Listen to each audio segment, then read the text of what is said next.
Shopping সারাটা দিন আর কিছু না চাই, লাইফে এদের চাপটা কিসের জানতে আমি চাই। হ্যালো এভরিওয়ান, আসসালামু আলাইকুম। তো ঈদ চলে এসেছে, ঈদ মানে আনন্দ, তাই না? ঈদে আমরা অনেক শপিং করি এবং আমিও শপিং করছি সবার মতনই। তো আমি সবার আগে চলে এসেছি টুনি পাখির ব্যাগ কিনতে, কারণ এবার ঈদে টুনি পাখির নতুন ব্যাগ লাগবে। তার অনেক বেশি বায়না, তার ড্রেসের সাথে সাথে তার নতুন ব্যাগ কিনতে হবে, যেহেতু সে নতুন ক্লাসে উঠেছে। তো অনেক দিন থেকে বলতেছিল যে মামা মামার ব্যাগ কিনতে হবে। তো ব্যাগ কিনতে এসে আমি ওর ব্যাগ চয়েস করতেছিলাম। অনেক রকমের ব্যাগ দেখে আমি নিজে কনফিউজ হয়ে গেছি যে আসলে আমি কোন ব্যাগটাই তার জন্য সিলেক্ট করব। তো ফাইনালি তার জন্য একটা নিউ ব্যাগ সিলেক্ট করেই ফেললাম। তো ট্রলি ব্যাগ, সে হচ্ছে অনেক দিন থেকেই তার পছন্দ ট্রলি ব্যাগ। তো ভাবলাম যে সে ট্রলি ব্যাগটা ইউজ করুক, আগের ব্যাগটা ট্রলি ব্যাগ ছিল না।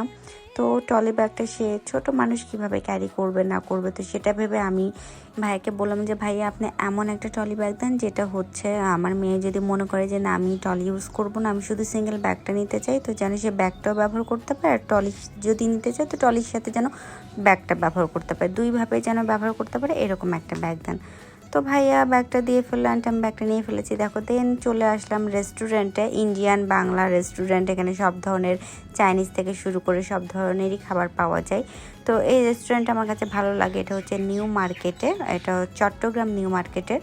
আর রেস্টুরেন্টটা খুবই ভালো, খাবারের মানটা অনেক বেশি ভালো, আর অনেক বড় রেস্টুরেন্টটার ভেতরে। তো যেহেতু এখন ইফতারের টাইম হয়ে গেছে, আমরা অনেক শপিং করেছি, সবটা তোমাদের সাথে আসলে শেয়ার করতে পারি নাই, কারণ যেহেতু ঈদের শপিং, তো ড্রেস তো আমাদেরকে লুকাই রাখতে হবে, তাই না বলো? আমি যদি ড্রেস দেখাই ফেলি তাহলে তোমরা ঈদের দিনে কি দেখবা বলো? আমি অনেক অনেক শপিং করেছি, কিন্তু সবটা তোমাদেরকে দেখাবো না। ঈদে তো সব দেখাই ফেললে ঈদের দিনে কি পরবো বলো? জামা তো পুরাতন হয়ে যাবে। এটা কিন্তু টুনি পাখির কথা। তো আমরা ইফতারের সময় চলে আসছি। তো রেস্টুরেন্টে দেখতে পাচ্ছ অনেক ভিড়, কিছুক্ষণের মধ্যে আজান দিয়ে দিবে। আমরা একদমই জায়গা পাচ্ছি না, একদম পিছনে যেতে হচ্ছে, কারণ ইফতারের সময় পুরা রেস্টুরেন্টে দেখছো ফিল আপ হয়ে গেছে। তো ফাইনালি আমরা কাচ্চি অর্ডার করেছিলাম, মাটন কাচ্চিটা।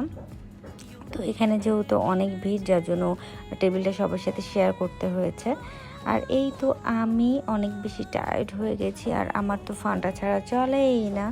তো আমি এখানে হচ্ছে ফান্টা নিলাম, তোমার ভাইয়া হচ্ছে ফান্টা আমার কাছ থেকে অর্ধেক নিয়ে নিয়েছে গ্লাসে।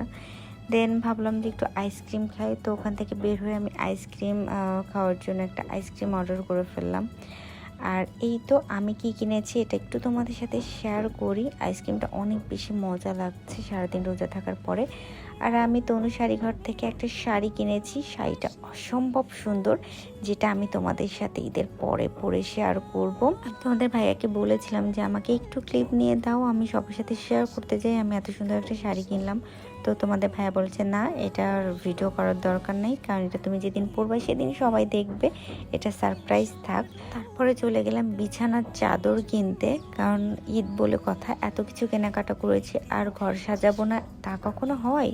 তারপর আমি চলে গেলাম চাদর নেওয়ার জন্য। অনেক চাদর দেখলাম, দেখার পর আমার এই চাদরটা পছন্দ হয়েছে। এটা হচ্ছে হোমটেক্সের চাদর, চাদরটা অসম্ভব সুন্দর, আমার বিছানায় পালে অনেক বেশি ভালো লাগবে। আমি হোয়াইট কালার বেশি পছন্দ করি, তো ভাবলাম যে এবার হোয়াইটের মধ্যে একটু প্রিন্ট নেওয়া যাক, তো তাই বলে এইটাই নিলাম।